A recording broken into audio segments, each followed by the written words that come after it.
Subscribe now and press the bell icon. Never miss an update.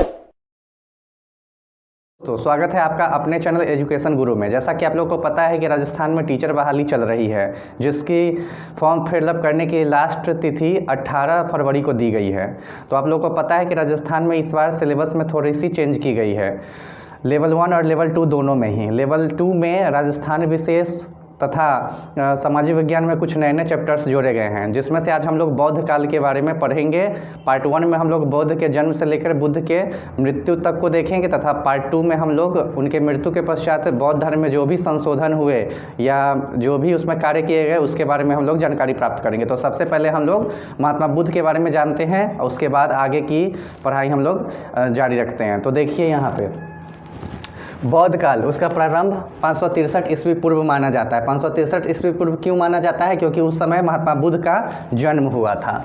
ठीक है, उनके जन्म का स्थान क्या था? तो कपिलवस्तु में, जो पिपरहवा एक जगह है कपिलवस्तु में, वहाँ पे हुआ था, जो नेपाल की तराई में स्थित है। तो गौतम बुद्ध का जन्म 563 ईस्वी पूर्व में कपिलवस्तु नेपाल की तराई में हुआ था। ठीक है, उनके बचपन का नाम, तो गौतम बुद्ध के बचपन का नाम सिद्धार्थ था। ठीक है, और उनके पिता का नाम शुद्धोधन था। तो सिद्धार्थ उनका बचपन का नाम हो गया, पिता का नाम शुद्धोधन हो गया, जो शाक्य गणराज्य के मुखिया थे। तो आप शुद्धोधन और शाक्य दोनों याद करके रखिएगा, उससे आपको बेनिफिट मिलेगा।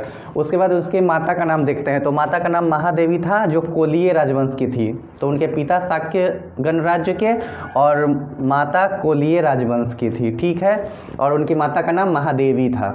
ठीक है, जन्म के पश्चात उनकी माता का कुछ ही दिनों के बाद निधन हो जाता है। उसके बाद उनका लालन पालन उनकी मौसी करती है, जो आगे चल के मौसी से ही उनके पिता का शादी हो जाता है और उनकी सौतेली माँ के रूप में आती है। तो उनकी माता का नाम, जो सौतेली माँ है, उनका नाम प्रजापति गौतमी हो जाता है और उनका गौतमी नाम था। उसके बाद कुछ दिनों के बाद जब इनका नामकरण होता है, तो एक ब्राह्मण बताते हैं कि अगर ये आगे चल के बहुत तेजस्वी सम्राट बनेगा या ये आगे चल के एक सन्यासी बनेगा। तो शुद्धोधन इससे बहुत चिंतित होने लगते हैं और उनकी 14 वर्ष की अवस्था में उनकी शादी करा देते हैं, क्योंकि सोचते हैं कि अगर शादी करा देंगे, गृहस्थ आश्रम में ये जुड़ जाएगा, तो यह शादी के बाद ये नहीं बनने की कोशिश करेगा, सन्यासी बनने की कोशिश करेगा। इसलिए उनका शादी हो जाता है। उनकी पत्नी का नाम यशोधरा था। ठीक है, और शादी के कुछ दिन के पश्चात उनको एक पुत्र की प्राप्ति होती है, जिसका नाम वो लोग राहुल रखते हैं। राहुल का एक होता है एक और बंधन। तो शादी के बाद तो गौतम बुद्ध को बंधन की प्राप्ति हो गई थी ना, क्योंकि वो आगे गृहस्थ आश्रम को छोड़कर नहीं जा सकते थे। फिर उसके बाद उनको पुत्र धन की प्राप्ति हो गई, तो जिसका नाम उन्होंने राहुल रखा। कि इसके बाद तो और भी उनको नहीं जाना चाहिए, लेकिन उनके मन में हमेशा साधु बनने की प्रवृत्ति जारी ही रही। फिर उन्होंने 29 वर्ष की अवस्था में आधी रात को गृह त्याग दिया और घर छोड़कर कहाँ चले गए? तो शिक्षा ग्रहण करने के लिए वो घर के बाहर चले गए। इसको महाभिनिष्क्रमण बोला जाता है। महाभिनिष्क्रमण, घर छोड़ने की घटना को महाभिनिष्क्रमण के रूप में जानते हैं। और उनका जीवन कैसे प्रभावित हुआ, वो कैसे सोचे कि अब हमको ये छोड़कर जाना पड़ेगा घर, उसके बारे में देखते हैं। तो जीवन से संबंधित 4 दृश्य को उन्होंने देखा, और 4 दृश्य देखने के पश्चात उनको समझ में आया कि इस जीवन में कुछ भी नहीं रखा हुआ है, हमें ज्ञान प्राप्ति करनी चाहिए और मोक्ष की प्राप्ति के लिए निरंतर कार्य करना चाहिए। क्योंकि संसार में अगर रहेंगे तो दुख होगा ही, और दुख का कोई ना कोई हमारे मोह माया से ही उसका कारण होता है। ठीक है, तो सबसे पहले उन्होंने बूढ़ा व्यक्ति देखा। जब वो अपने बागीचे में बैठे हुए थे और थोड़ी सी आगे दूर पर देखे, तो एक बूढ़ा व्यक्ति जा रहा था, जिसका शरीर बहुत ही जर्जर था। तो वो सोचे कि अच्छा, मेरा शरीर तो अभी बहुत अच्छा है, आगे चल के मेरा भी शरीर इसके जैसा जर्जर हो जाएगा। तो उन्हें बहुत ही हृदय में आघात पहुंचा और वे दुखी हुए। उसके बाद उन्हें एक रोगी व्यक्ति को देखा। पहले तो बूढ़ा को देख लिया, उसके बाद रोगी व्यक्ति को देखा। रोगी व्यक्ति खांस रहा था और उसके शरीरों में दर्द से जकड़ा हुआ था उसका शरीर, और वह दर्द की अनुभूति कर रहा था, जिससे महात्मा बुद्ध का भी हृदय द्रवित हुआ। और उन्होंने सोचा कि अच्छा, तो आगे चल के मैं भी जब बूढ़ा हो जाऊंगा और मुझे भी कई तरह के रोग हो जाएंगे, तो मेरा भी शरीर ऐसे ही दर्द करेगा। उसके बाद वह थोड़ी देर के बाद एक आदमी मरा हुआ था, और उसको कुछ लोग कंधे पे उठाकर ले जा रहे थे शमशान की ओर, उसको दाह संस्कार करने के लिए। तो उनको लगा क्या कि अच्छा, तो जब पहले तो बूढ़ा होगा, उसके बाद उसमें कई तरह के रोग हो जाएंगे, उसके बाद व्यक्ति मर जाएगा। तो मृत्यु के पश्चात भी तो सबको भगवान के पास ही चले जाना है, ऊपर ही चला जाना है, तो अब क्या रखा है इस जीवन में। उसके बाद उन्होंने सन्यासी को देखा, तो सन्यासी को देखा तो उन्हें थोड़ी भी, सन्यासी एकदम मस्त मगन था और वह अपना खा रहा था, उसकी ललाट पे तेज था और वह एकदम खुशी जैसा था। तो उनको देखकर बहुत खुशी लगा। उनको लगा बूढ़ा व्यक्ति भी दुखी ही था, रोगी भी दुखी ही था, मृतक तो वो तो मर ही चुका था, लेकिन सन्यासी जो था वह जीवन जीते हुए भी बहुत खुशी का अनुभव कर रहा था। तो वो उन्होंने अपने आप को सन्यासी बनना ही सोचा। ठीक है, तो उन्होंने 29 वर्ष की अवस्था में रात में घर छोड़ के चले गए। उसके बाद महात्मा बुद्ध जब घर छोड़ के चले गए तो उन्होंने 2 गुरुओं से शिक्षा प्राप्त की। पर उनके प्रथम गुरु अलार कलाम थे, ठीक है, और दूसरे गुरु रुद्रक रामपुत थे। तो एग्जाम में आपसे क्वेश्चन पूछ सकता है कि गौतम बुद्ध के गुरु का नाम बताया। अगर 4 ऑप्शन देता है, 4 में से ये दोनों अलार कलाम और रुद्रक रामपुत, इस दोनों में से अगर कोई देता है तो हम लोग इसी को देखेंगे आंसर में। अगर कोई एक देता है तो अलार कलाम भी देता है, वो भी सही होगा। अगर रुद्रक रामपुत देता है तो वो भी होगा। अगर इनमें से दोनों होगा तो इनमें से दोनों उसका हम लोग आंसर देंगे। उसके बाद ज्ञान प्राप्ति। अब तो वो रात में घर छोड़ के जा चुके थे, उसके बाद उनको ज्ञान प्राप्ति कहाँ और कब हुई तो उसके बारे में देखते हैं। तो गौतम बुद्ध को ज्ञान प्राप्ति निरंजना नदी के तट पर कठोर तपस्या के पश्चात। वो गए, उसका निरंजना नदी के तट पर बैठ के और कठोर घोर साधना करने लगे, जिससे उनको बहुत दिन हो गए उसको तपस्या करते करते, तो उन्हें वहीं पे उनको ज्ञान प्राप्ति हुई। और वो जब ज्ञान प्राप्ति हुई तो उसके बाद कैसे, अभी कोई भी धरना प्रदर्शन करता है तो कोई आदमी उसे या भूख हड़ताल करता है तो उसको कोई आदमी जाकर कुछ खिलाता है, जिसके पश्चात वो तोड़ता है उस धरने को। उसी तरह सुजाता नाम की एक लड़की आई और उसने उन्हें खीर खिलाया, तो उसके पश्चात उन्होंने अपना तपस्या को ख़त्म कर दिया, छोड़ दिया और ज्ञान प्राप्ति कर लिए और उनको ज्ञान प्राप्त हो गया।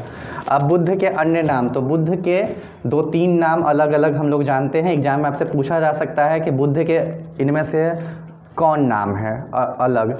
तो उनके सिद्धार्थ तो बचपन का नाम पहले से पता ही है, लेकिन ज्ञान प्राप्ति के बाद उनको बुद्ध बोला जाना लगा। उससे पहले उनको सिद्धार्थ के नाम से ही जाना जाता था। तो बुद्ध के अन्य नाम तथागत है, मैत्रेय है और शाक्य मुनि। उनको 3 नामों से जाना जाता है, एक तथागत, दूसरा मैत्रेय और थर्ड शाक्य मुनि से के नाम से जाना जाता है। ठीक है, उन्होंने प्रथम प्रवचन कहा गया था तो सारनाथ में दिया गया था, जिसे धर्मचक्र प्रवर्तन कहा गया है। तो घर छोड़ना महाविनिष्क्रमण और ज्ञान प्राप्त करना क्या। तो उसके बाद जब उन्होंने अपना ये क्या दिया था, प्रथम प्रवचन दिया था, तो उसको धर्म चक्र प्रवर्तन के नाम से जाना जाने लगा। महापरिनिर्वाण 80 वर्ष की अवस्था में उन्होंने महापरिनिर्वाण की प्राप्ति की। महापरिनिर्वाण मतलब मृत्यु हो जाना। तो 80 वर्ष की अवस्था में उनकी मृत्यु हो गई। तो कब हुई थी उनकी मृत्यु, तो 483 ईस्वी पूर्व में। ईस्वी पूर्व में क्या होता था, पीछे की ओर कैलेंडर चलता है ना, आगे की ओर तो चलता नहीं है। तो यहाँ 563 में हुआ था और पीछे की ओर जा रहे हैं तो 483 ईस्वी में कहाँ हो गई थी, तो कुशीनगर। कुशीनगर कहाँ है, तो उत्तर प्रदेश में है। सारनाथ भी कहाँ है, तो उत्तर प्रदेश में है। तो आप ये दोनों देख लिए। महत्वपूर्ण घटनाएं क्या क्या महात्मा बुद्ध से संबंधित है, तो हाथी, माता के गर्भ में आना। जैसे माता के गर्भ में जब वो आए थे तो उसको हाथी से सूचित किया जाता है। कमल, बुद्ध का जन्म, जब उनका जन्म हुआ था तो उसको कमल के रूप में देखा जाता है। घोड़ा, गृह त्याग, तो घोड़ा से ही कोई भी आदमी एक जगह से दूसरे जगह जाता है, तो गृह त्याग को घोड़ा से देखा जाता है। बोधि वृक्ष, तो बोधि वृक्ष के नीचे बैठ के उन्होंने ज्ञान प्राप्त की थी और बोधि वृक्ष को शशांक ने उसको काट दिया था।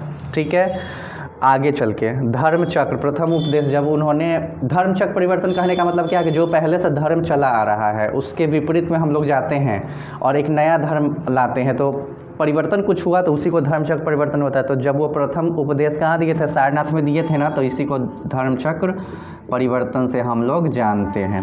उसके बाद भूमि स्पर्श, इंद्रियों पर विजय। इंद्रियों पर मतलब हमारे जो भी 5 ज्ञान इंद्रियां हैं उसको हम लोग अपने वश में कर ले, क्योंकि हम किसी दूसरे के या अपने इंद्रियों के हाथ मजबूर ना होकर इंद्रियों को अपने अनुसार चलाएं। ठीक है, तो ये होता है। तो भूमि स्पर्श को इंद्रियों पर विजय के रूप में माना जाता है। एक करवट सोना, महापरिनिर्वाण, मतलब कैसे हम लोग न्यूज़ में देखते हैं या किसी चीज़ में देखते हैं कि वह जैसे सोया था वैसे ही एक करवट सोया, उसकी देहांत हो गया। उसी तरह जब ये एक करवट सोए बस महापरिनिर्वाण को प्राप्त हुए। महापरिनिर्वाण देख रहे हैं ना कि उनकी मृत्यु हो गई थी, तो वो एक करवट सोना मतलब मृत्यु हो जाना। और बुद्ध के अनुयायी कौन कौन से थे, तो आनंद उनका सबसे प्रिय शिष्य था। शिष्य इसको अनुयायी को हम लोग जान सकते हैं। दूसरा उपाली था, थर्ड सारिपुत्र था, जीवक था, और गौतमी जो उनकी माता थी वो थी स्त्री आएगी, वो सब पुरुष में आते हैं। ठीक है, तो ये महात्मा बुद्ध से हम लोग देख लिए क्वेश्चन। अब एक बार इसको पूरा को हम लोग रिवाइज कर लेते हैं, उसके बाद हम लोग आगे अगले वीडियो में नेक्स्ट देखेंगे। तो देखिए, सबसे पहले महात्मा बुद्ध, ठीक है, जिनको बचपन में सिद्धार्थ के नाम से जाना जाता था। ठीक है, उनका जन्म 563 ईस्वी पूर्व में हुआ। कहाँ हुआ? तो कपिलवस्तु नेपाल की तराई में हुआ, लुम्बिनी वन में भी। तो आपको ऑप्शन में जो भी रहे वो हमारे। बचपन का नाम सिद्धार्थ था। पिता उनके सुद्धोधन जो साक्यगण राज्य के मुखिया थे। माता महादेवी जो कोलिय राजवंश की थी। जन्म के 7 दिन के बाद इनकी मृत्यु हो गई, तो इनकी हो गई। उसके बाद उनकी सौतेली माता कौन थी? तब प्रजापति गौतमी थी जो उनकी मौसी भी थी। पत्नी का नाम यशोधरा, ठीक है, और पुत्र का नाम राहुल। गृह त्याग 29 वर्ष की अवस्था में उन्होंने कर दिया, और ज्ञान की प्राप्ति 35 वर्ष की अवस्था में हुई थी। ठीक है, जीवन से संबंधित 4 दृश्य देखे जिससे उनका हृदय द्रवित हो गया और उन्होंने घर को त्याग कर दिया। वो 4 दृश्य क्या थे? तो बूढ़ा व्यक्ति था, रोगी को देखें, उसके बाद मृतक को देखें और सन्यासी को देखें। तो हृदय द्रवित हुआ, वो भी सोचे हम भी सन्यासी बनेंगे और ज्ञान की प्राप्ति करेंगे। इस जीवन में क्या है, इस जीवन के पश्चात मोक्ष कैसे मिलती है, इसके बारे में उन्होंने जानकारी प्राप्त करने के लिए घर को त्याग दिया, जिसको महाभिनिष्क्रमण भी बोला जाता है। 29 वर्ष की अवस्था में उन्होंने त्यागा था। उसके बाद देखिए, महात्मा बुद्ध के गुरु अब घर त्याग दिए, हम एकाएक रोड पे चले जाएंगे और ज्ञान की प्राप्ति तो हो नहीं जाएगी जब तक हमें कोई उसके बारे में जानकारी नहीं देगा। तो उनके 2 गुरु हुए, अलार कलाम हुए और रुद्रक रामपूत हुए, जिन्होंने उन्हें ज्ञान की प्राप्ति कराई। और ज्ञान प्राप्ति स्थल कौन सा है? तो निरंजना नदी के तट पर कठोर साधना के पश्चात उनको ज्ञान की प्राप्ति हुई। ठीक है, बुद्ध को अन्य नामों से जाना जाता है। कौन कौन सा अन्य? तथागत, मैत्रेय और शाक्य मुनि। एग्जाम में कोई भी आए तो कोई भी गलत नहीं होना चाहिए। सिद्धार्थ बचपन का नाम था, तो सिद्धार्थ भी याद रखना है, तो इसको आप ध्यान रखिएगा। प्रथम प्रवचन, तो अब ज्ञान प्राप्त कर लिए, अगर उस ज्ञान से दूसरे को लाभ ना हो तो ऐसा ज्ञान प्राप्त करने से क्या फ़ायदा? तो उन्होंने प्रवचन देने के लिए वो कहाँ पे गए थे? तो सारनाथ में गए थे, वहीं पे दिए थे। ठीक है, महापरिनिर्वाण, तो उनकी मृत्यु भी यूपी के कुशीनगर में ही हुई थी 80 वर्ष की अवस्था में 483 ईस्वी पूर्व में। महत्वपूर्ण घटनाएं, तो घटनाएं याद कर लेना जरूरी उतना तो नहीं है, लेकिन एग्जाम में ज़रूर ही पूछ सकता है। जैसे उनका घर से त्याग करने को किस चीज़ से जाना जाता है, फिर उनके जन्म से रिलेटेड, तो आप इसको एक बार देख लीजिएगा। हाथी, तो माता के गर्भ में आना, तो ठीक है, तो हाथी का बच्चा को ध्यान में रखिएगा, वो माता के गर्भ में आ जाएगा। कमल, कमल पुष्प पे जन्म को आप दर्शा सकते हैं। घोड़ा, गृह त्याग को दिखा सकते हैं। बोधि वृक्ष, ज्ञान प्राप्ति, तो बोधि वृक्ष के नीचे ज्ञान प्राप्ति हुई थी। धर्मचक्र, प्रथम उपदेश देना। भूमि स्पर्श, इंद्रियों पर विजय। ठीक है, एक करवट सोना, तो महापरिनिर्वाण। अब देखिए, बुद्ध के अनुयायी आनंद, उपाली, सारिपुत्र, जीवक, गौतमी इत्यादि। और गौतमी जो उनकी माता थी वो उनकी थी क्या थी? प्रथम शिष्या थी औरतों में, महिलाओं में। तो ठीक है दोस्तों, जैसा कि आप लोग देख चुके हैं, महात्मा बुद्ध का पार्ट 1 प्रथम वीडियो ये है आपका। इसका पार्ट 2 कल आएगा, जिसमें धार्मिक, इसमें जो भी सुधार किया गया, 2 ग्रुप में बटा। ठीक है, उसके बाद कब कब इस क्या क्या इसमें घटनाएं घटित हुई, उसके बारे में हम लोग दूसरे वीडियो में देखेंगे, जो संभवतः कल मैं डाल दूंगा। तो आप इसको कॉपी पे नोट भी कर सकते हैं और इसको याद भी कर सकते हैं। चैनल को लाइक करिए, सब्सक्राइब करिए, शेयर करिए। ये आपके रीट के एग्ज़ाम, साथ ही कोई भी जो भी एग्ज़ाम है जिसमें महात्मा बुद्ध से क्वेश्चन आते हैं, उसमें बहुत ही ज़रूरी होगा आपके लिए। धन्यवाद।